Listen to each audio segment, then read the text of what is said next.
Guys જો સરખેજથી અમારી ગાડી તૈયાર થઈને આવી ગઈ છે. જૂની અમાર ટાઈગર જો એનું હવે પોસ્ટરનું કામ ચાલુ છે. હવે અત્યારે પોસ્ટર જૂનું ઉખેડી દીધું અને આ રહ્યું આગળનું કામ થઈ ગયું બધું.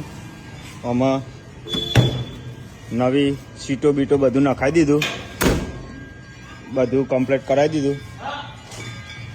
આખું કમ્પ્લીટ 0-0 બધું નીકાળી દીધું છે. ગાડી સર્વિસમાં જઈ હતી, બધું કાઢી નાખ્યું છે અંદર. અમારે જો આ રહ્યું એસી વાળું છે, મસ્ત ઠંડક વાળું.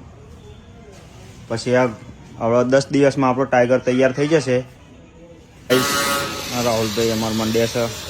ગાડીનું પોસ્ટર ચોટી જતું જોરદાર, તો બ્લાઇન્ડરથી ઉખાડવું પડે છે. તમારે રાહુલભાઈ બે હાથે મંડી પડે છે પોસ્ટર ઉખાડવા. આ ગાડીનું હવે આટલું બાકી રહ્યું છે, એક બાજુનું કામ થઈ ગયું.